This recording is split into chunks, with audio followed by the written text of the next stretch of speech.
आम्ही इथे 2 दिवस थांबलो गायत्री शक्तिपीठमध्ये. आमची सुरुवात खूप छान झाली. इथे आम्ही गायत्री यज्ञ केला. आम्ही इथून निघालो. संजय महाराजांनी आम्हाला आशीर्वाद आणि शुभकामना दिल्या. आता आम्ही इथून निघालो मंदिरात संकल्प घेण्यासाठी.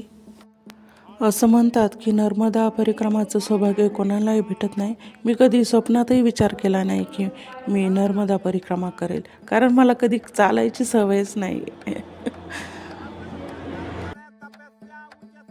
आज आम्ही नर्मदा परिक्रमा सुरू केली आहे. नर्मदा माई आपल्याला उजव्या हातालाच पाहिजे.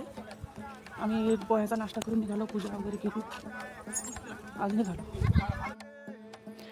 जास्त तर लोक ओंकारेश्वरपासून नर्मदा परिक्रमा करतात, पण मी अमरकंटकपासून सुरू केली.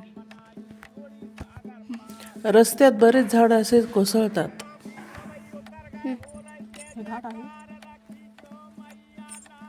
बघा, सुंदर घनदाट जंगल आहे. सकाळची संध्याकाळ झाली. आज आता इथे आमचा मुक्काम आहे. आश्रमात परिक्रमावासी भेटतात जे आपल्याशी त्यांचे अनुभव शेअर करतात.